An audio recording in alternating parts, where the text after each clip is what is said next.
Did you know that over 600,000 hysterectomies are done annually in the USA?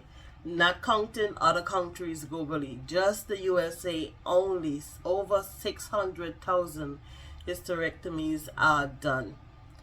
And a study in the 2017 Journal of Medicine said that some of these hysterectomies are done without having given the patients alternatives. And I think there needs to be more research done in that area rather than just having a radical hysterectomy, but that's what it is. But for the persons who don't have hysterectomies due to cancer, there are alternatives that are not even offered. For example, hormone to help someone to regulate their menstrual bleeding, even pelvic pressure. There are different alternatives that can be offered that are not offered. However, I know there are a bunch of women who's gonna answer and say, "Oh, it was the best thing that ever done." Yes, that while that may be true, hysterectomies also pose certain health risks as well, because after a hysterectomy you're more prone to getting heart disease, osteoporosis, and low sexual dysfunction, and all other different side effects if you don't keep your ovaries. And a mass majority of women don't keep their ovaries, and therefore they go straight into what is called surgical menopause, where they take the ovaries, everything, the fallopian tubes and everything, and you just start having the hot flashes and all these the vaginal dryness that comes along with having menopause. You have brain fog. Some people get depressed, but one of the main factors is basically the hot flashes. And so taking out your womb is not just something that is to be done like blase, like you just, hey, you take it out and forget it. No. And it helps in regulating that your hormones as well, because even though you keep your ovaries, sometimes those ovaries malfunction still, and you don't get back the function that you have before taking out your uterus. And granted, I understand that some people have to take out the uterus from medical reasons, or it has to be a medical reason, but some people have to take it out because of having cancer. Some people take it out because of having fibroids, which are benign tumors. And when you have fibroids, these things, they take up a vast majority of your uterus. They suck your blood, you will get anemia and all these different other health problems. But if you take out your uterus and you don't solve all the lining problems, such as you may have a pelvic floor issue, you may have a hormone imbalance after taking out the uterus, those problems are still gonna exist. So taking out the uterus is not gonna solve all of your problems, which I've seen in videos where women are saying, "Oh, it was the best decision they have ever made," because they had endometriosis. But the thing with endometriosis, even though you take out your womb, it can still come back. So yeah, your problems doesn't go away just because you have taken out your uterus. Some things I wish I would have known before having a hysterectomy is about the mental struggle. Before doing the hysterectomy, I did do research, but I didn't see a lot. I didn't see people talking about having mental issues like before and after. Before, you having all these, you're having doubts, it's kind of like you're second guessing yourself as to whether this procedure is really necessary. And in my case, it was necessary, but still you have a moment leading up to the surgery where you're asking yourself all these questions, that's to say, is it necessary? Should I do this? And then even after the surgery, you have that same mental struggle again, where you're thinking about whether you should have done it. And so I wish more people were more forthcoming about that mental aspect of having the surgery, because not just you're thinking about whether you should have done it, you're also grieving the process that you're not gonna have children physically. And I've seen people said, "Oh, it's the best decision they have made," and there were women who have children, didn't want any more children, but yet when they're having that surgery, it's kind of like your body knows that something is gonna happen to it. It's kind of it's like it's preparing you mentally. Your body knows that, hey, we're gonna lose this body part forever. It's not gonna come back. It's not something that's gonna regrow or whatever.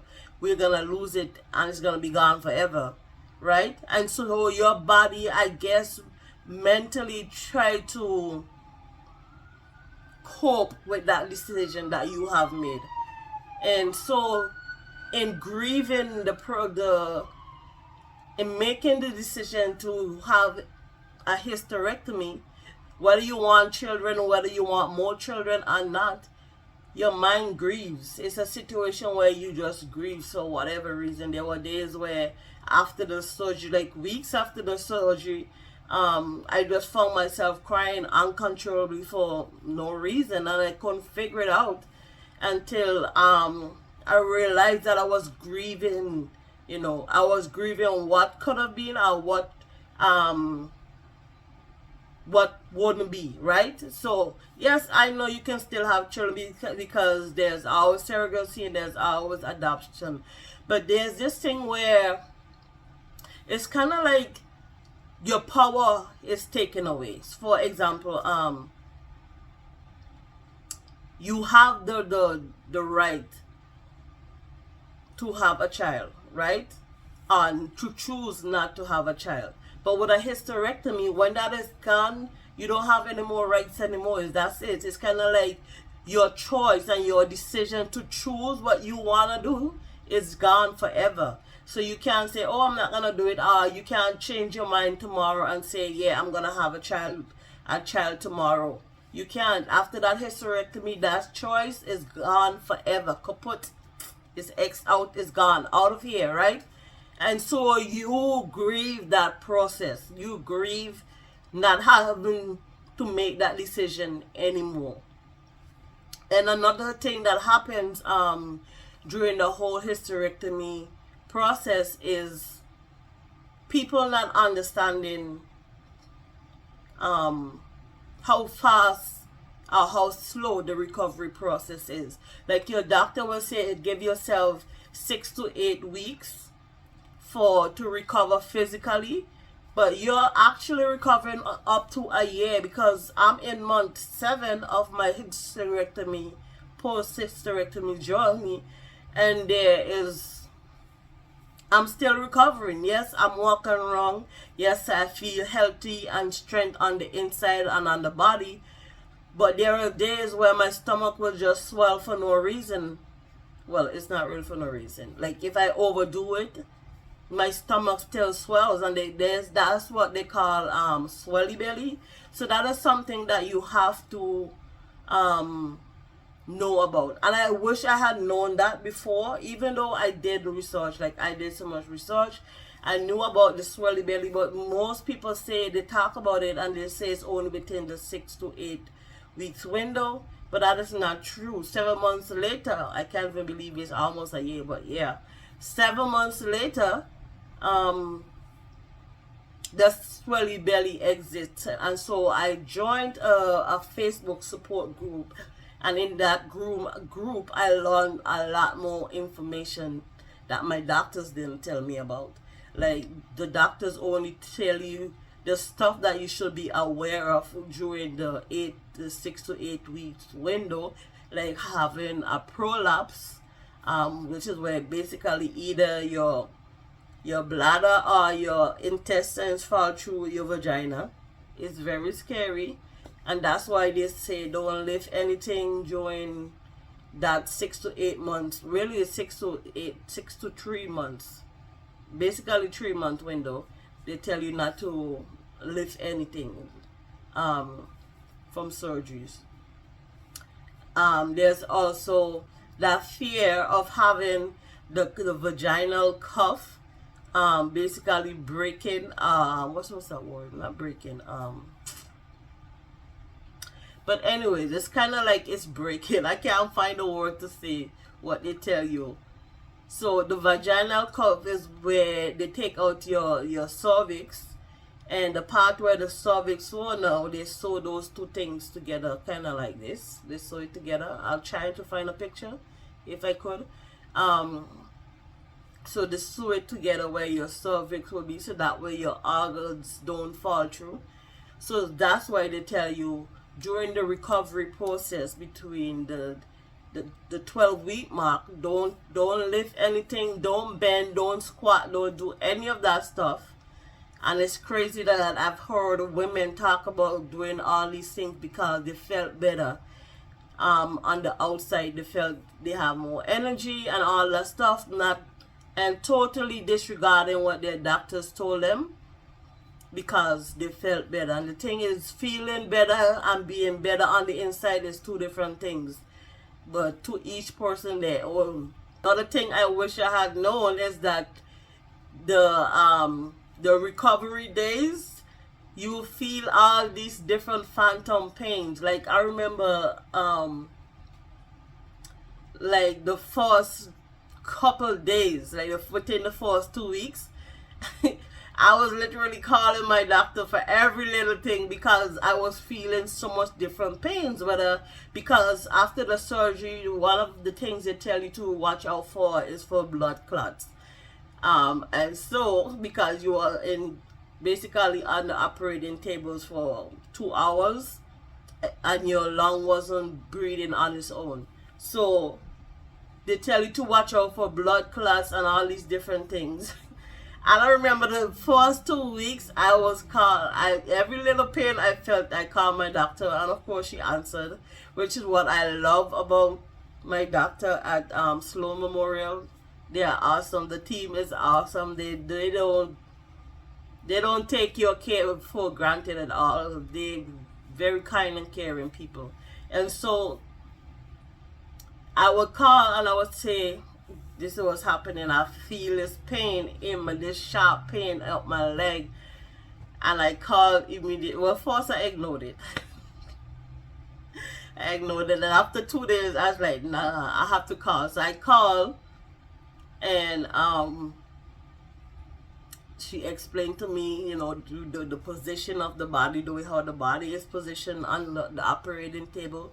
It can cause you, when the numbing pain of the nerve block is wearing off, you can feel all the different aches and pains in the body because your body was held in such a weird position for such a long time. So I have to interject here. Do you know the crazy way they put your body on the table for the operation? You're not basically just lying there, which is what I thought. No, you're basically kind of like slanted upside down, like this. This is how they have you on the operating table to do the hysterectomy. So yeah, that's why when you wake up after surgery, you're feeling all these aches and pains. So back to the video. So when the body is waking up, the nerve blocker that they gave you, when that is wearing off, you feel all the different pains. So I felt the pains. I felt it in my legs, in my groin area. I felt it. One thing I want to say, if you have to go through this journey, if you have to face this journey, is to prepare yourself mentally and prepare yourself spiritually as well. For me as the believer, I prayed a lot, and I had my friends around me who also encouraged me along on this journey. If I didn't have them, I don't know how my mind would have been. Not just dealing with the surgery alone was nerve-wracking, but knowing the reason why you were having the surgery. Because in the back of my mind, I didn't know whether or not I was gonna need chemotherapy and radiation after the surgery. That was one of my doctor's concern, that they didn't know what they were gonna find when they went in. And so it was also one of my concerns as well, because I prayed to God that everything was going to be fine, and thank God everything is fine. That after the surgery I didn't need any treatments at all. That was it. Because it didn't, thankfully it didn't spread outside of my uterus, which is what the doctors was telling me, to get it all, do the surgery and get it over with and done before it starts spreading. And yeah, I am grateful to be here. And another thing, if you're having this surgery, do your research. Like, get multiple opinions. Like, I got 2 different opinions, and I ended up with this doctor that I chose. She was more forthcoming with her answers. She was more approachable, more sociable. So I would say get multiple answers and ask questions. It is your right to ask questions, and if your doctor doesn't seem to want to answer your question, I would suggest getting another doctor and be comfortable with the person who's going to be performing your surgery. Because in order to put your mind at ease, you have to ask questions, because all these questions are going to be plaguing you in the back of your mind. Because you're going to be going on an operating table for God knows how long. Complications can happen. You need answers. So ask the question, research, ask what type of surgery it's going to be, whether it's going to be a vaginal hysterectomy, whether it's going to be abdominal, or whether it's going to be a laparoscopic robotic assisted surgery. You gotta ask the side effects of each type of surgery, and you weigh your options and find the one that is best for you, guided by your surgeon's response. For recovery, a lot of people, when in doing my research, and in the Facebook group, they were said to get all these different things, and half the stuff I didn't use. But I'm gonna tell you what you're gonna use. You're gonna need that heating pad. That heating pad was my lifesaver for the first 2 weeks when the pain hit. And I put that heating pad because after the surgery, the gas, especially if you're doing it laparoscopically, they pump a gas into your stomach to expand your stomach, and that gas is no joke. It moves from your stomach. It hits the nerves in the shoulder, and it's so painful. But when you put that heating pad there, whether it's on your shoulder or on your stomach area, it's like, yeah. So get a heating pad. Another thing that was very helpful to me was the grabber, because I'm telling you, you don't know how much stuff you're gonna drop, how much stuff you drop on a daily basis and have to bend until you can't do it. I was told myself I don't drop a lot of stuff. I don't, but let me tell you, the day I was told not to bend is the day I kept dropping my phone for no reason. My phone was always constantly dropping. I dropped the medicine bottles and everything like that. And I don't know. So get you a grabber because it's going to help you a lot. It's going to help you to it's going to save you from having to bend and pick up anything off of the floor. And the other thing that you're going to need is to get one of those like wedge pillows from Amazon. Mine one came from Walmart that my friend got me. That helped me so that you're not laying flat on your back and have to use your abdominal muscles. Because trying to use your abs right after surgery it's gonna be painful. So get you the wedge pillow, so that way you can at least sit, well, halfway sit, halfway lie in the bed, and that way you are able to get off of the bed more easily. If you're like me and you have a bed that is very high off of the ground, you have to get one of those little stepping stools so you can step on it and to climb into and out of bed. That was also a lifesaver for me. Another thing that is helpful for recovery is eating a lot of proteins. Like, I'm talking about meat proteins, whether it's be chicken or fish, bone marrows. It helps. It help you to heal faster, which I didn't know. I came across a video on YouTube, and the lady, she was talking about eating a lot of proteins help you to heal faster. It helps you to heal the wounds faster, which it's I didn't know about it, but it certainly did help me because I was eating a lot of proteins when I was recovering. And so the things I had was, I had fish, I had lentils, um, and I had a lot of stuff that had like was very much collagen induced, like animal collagen. For the vegans, I don't know what you're gonna have, but I know animal protein is the best protein, but you do you. Another thing that helped me to recover was drinking a lot of fluids. Like, you don't know how thirsty you are until you do a surgery. I don't know what it is, but after I came out of surgery, I was so thirsty. I drank so much water, and normally I'm not a person that drinks a lot of water. Sometimes I have to remind myself to drink water throughout the day. But those couple weeks after surgery, I was drinking so much water. And another tip is to stay active. Walk. Even though can't walk outside of your house, walk around your home. Don't just stay in the bed, because it slows down the recovery process. Moving about actually helps you. It helps you to recover faster. I don't remember what I was talking about. I think I was talking about drinking water. But yeah, I keep yourself very hydrated because it will help with the recovery process. Oh, walking around. Walking around helps you to recover much quicker, because it puts your body in a frame of mind that you're not just stuck somewhere. So whether you just get up every 50 minutes and you walk around your apartment or your house, it's gonna help you tremendously until you can actually go on the outside and take a walk around your neighborhood, around your block.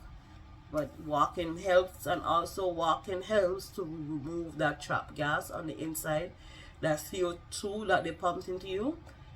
Walking helps to remove that. Another thing that helped me was they gave me gas X, but the gas X, I still have my box of gas X basically. It didn't do that much for me.